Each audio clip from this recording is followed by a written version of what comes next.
Welcome, my brothers and sisters, to Knowledge Park.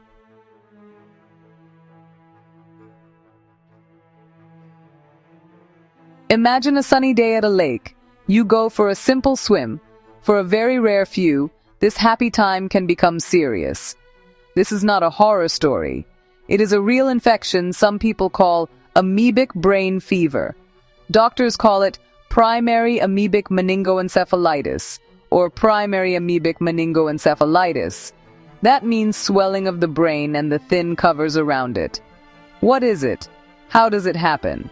And how can you keep your family safe? Stay with us. We will share clear facts and easy practical steps.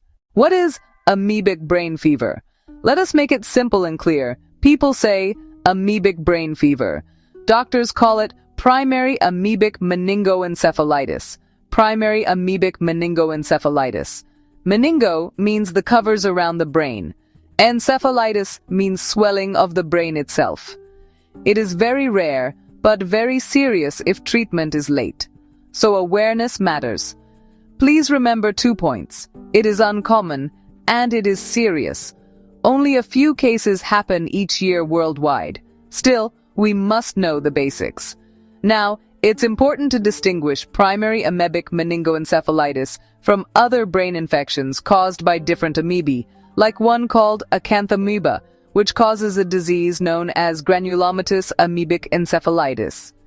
Primary amebic meningoencephalitis is the rapid water-up-the-nose infection that affects otherwise healthy people, and it's what we're focusing on today. Granulomatous amoebic encephalitis and other types typically progress slowly over weeks or months, often affect people with compromised immune systems, and the amoeba can enter through the lungs or broken skin, not just the nose. So when you hear brain-eating amoeba, it almost always refers to the rapid waterborne primary amebic meningoencephalitis caused by Naegleria fowleri. Meet Naegleria fowleri, the tiny single-celled amoeba behind primary amebic meningoencephalitis.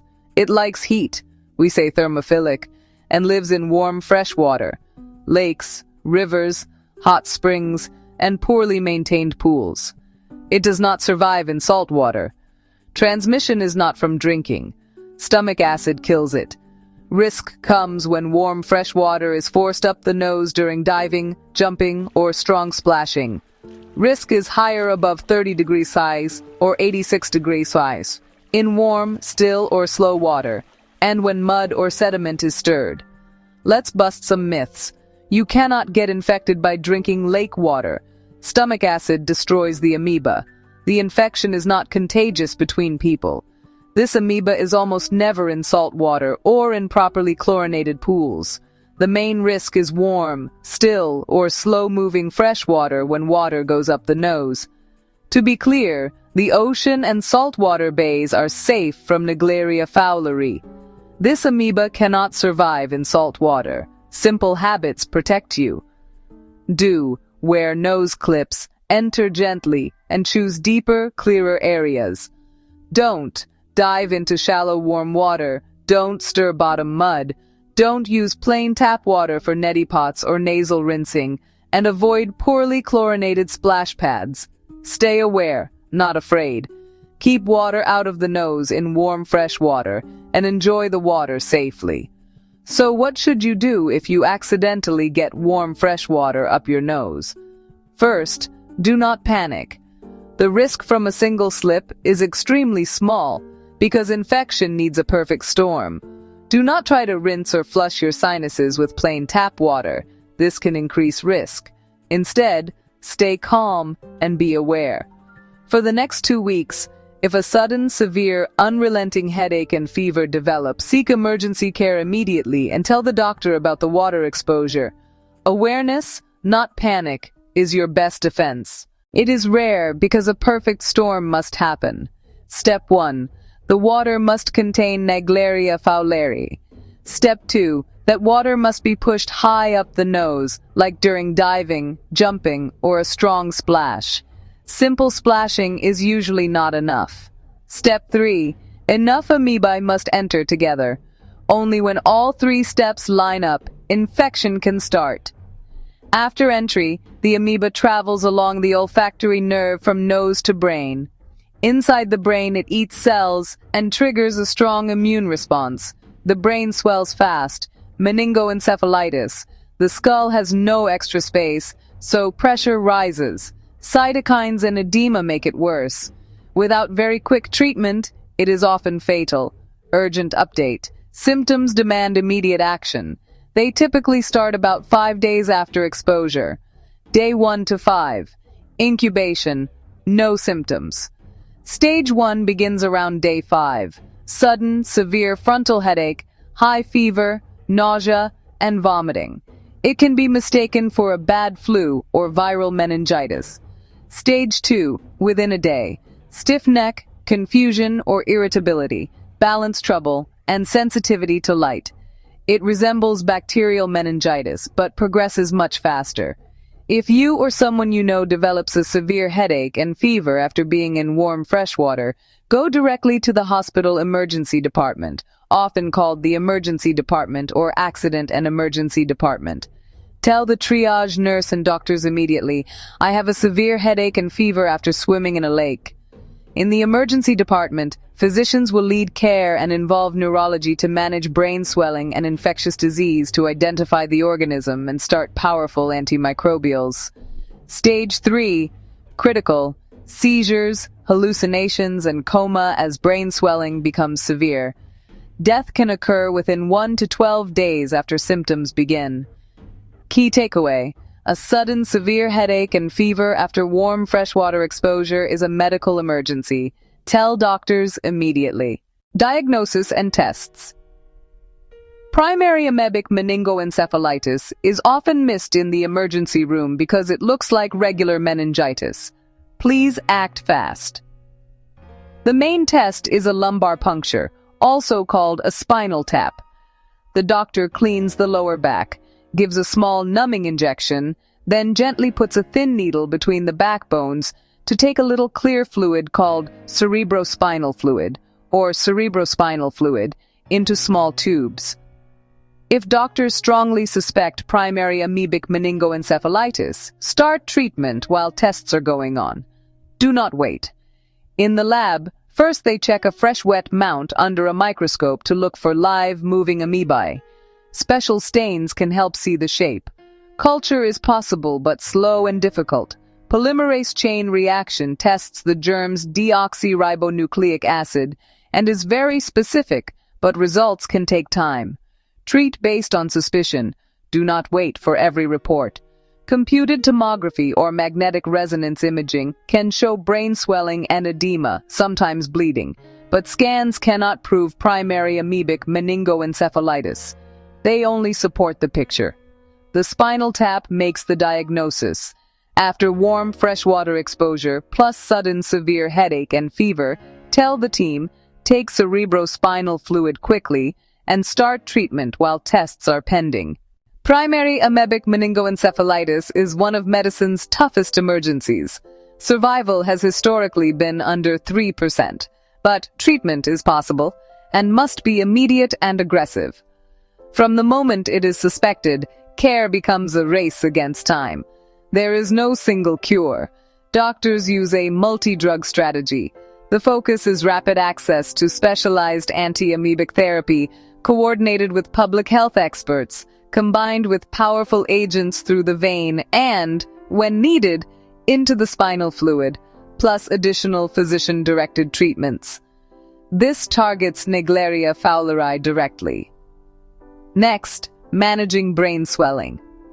The immune response can cause dangerous edema. Teams use physician-directed medications and measures to reduce intracranial pressure. Strong intensive care supports the body while therapies work. Early action is critical and improves the odds. Many people ask, why is it still so hard to cure? 2 big reasons. 1, the blood-brain barrier protects the brain, but it also blocks many medicines, so getting enough therapy to the right place is difficult. 2, primary amebic meningoencephalitis is extremely rare, so companies have little reason to develop new drugs. That is why research often uses government support and repurposed therapies. Doctors and scientists are learning more each year. The best chance comes from quick recognition and immediate treatment. This disease is almost fully preventable. You do not need to avoid water. Just be smart. Do wear nose clips when you jump or dive in warm lakes or rivers.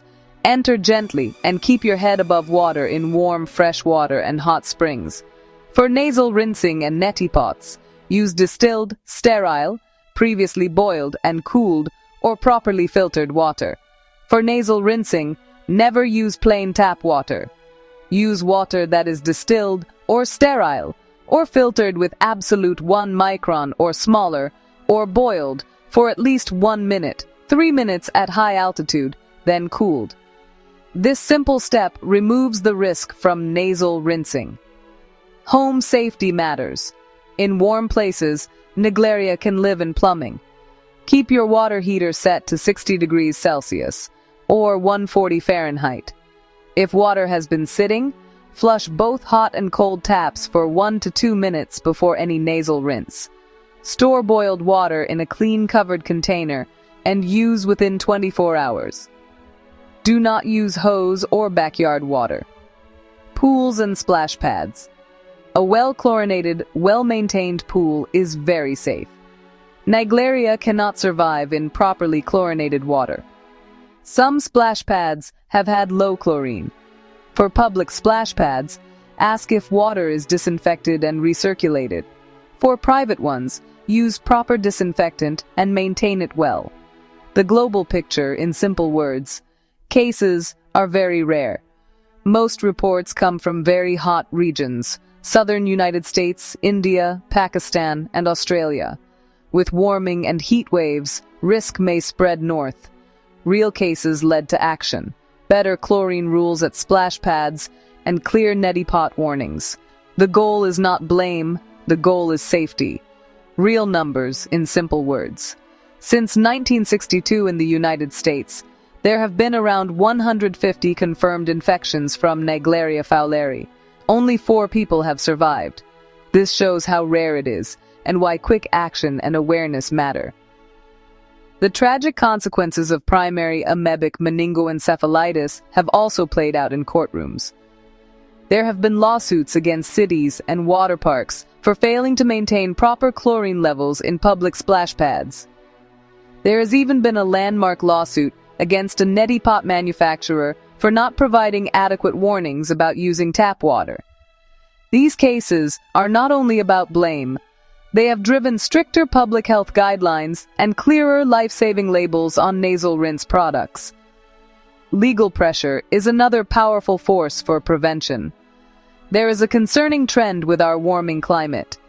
Naegleria fowleri is heat-loving, and as temperatures and heat waves rise, its geographic range expands. Recent cases have appeared farther north than before. This is a growing public health consideration, making awareness more important than ever.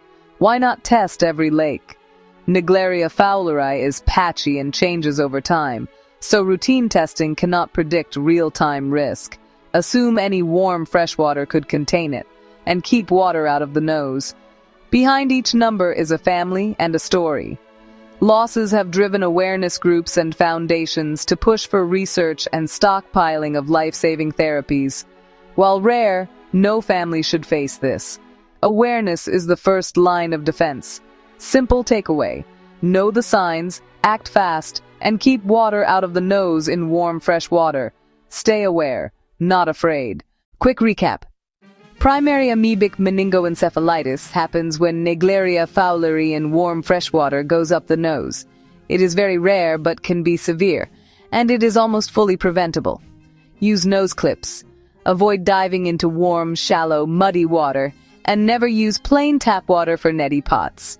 Use distilled, sterile, properly filtered, or boiled and cooled water. After swimming, if a sudden strong headache and fever start, treat it like an emergency, and tell the doctor about the water exposure. Please share this information. A request to healthcare professionals.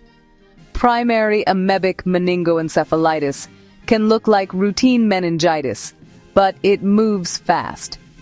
Please add one triage question. Did you swim or get warm fresh water up your nose in the last 14 days? If yes and symptoms fit, sudden severe headache, fever, vomiting, neck stiffness, act quickly.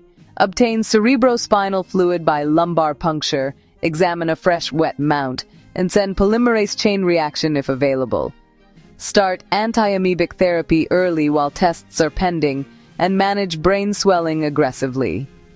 Contact the Centers for Disease Control and Prevention Emergency Operations Center for guidance and access to specialized therapies. Your quick suspicion and action can be the difference. To all parents, we know safety comes first. This topic feels scary, but it gives you power. Use nose clips. Teach kids to enter water gently. Keep heads above water in warm fresh water, and use safe water for nasal rinsing. These small steps remove the risk in daily life. Enjoy the water, have fun, and stay alert to symptoms. Your awareness is the best protection. Thank you for watching. We appreciate your time and support. Please like, subscribe, and hit the bell to get our latest videos early.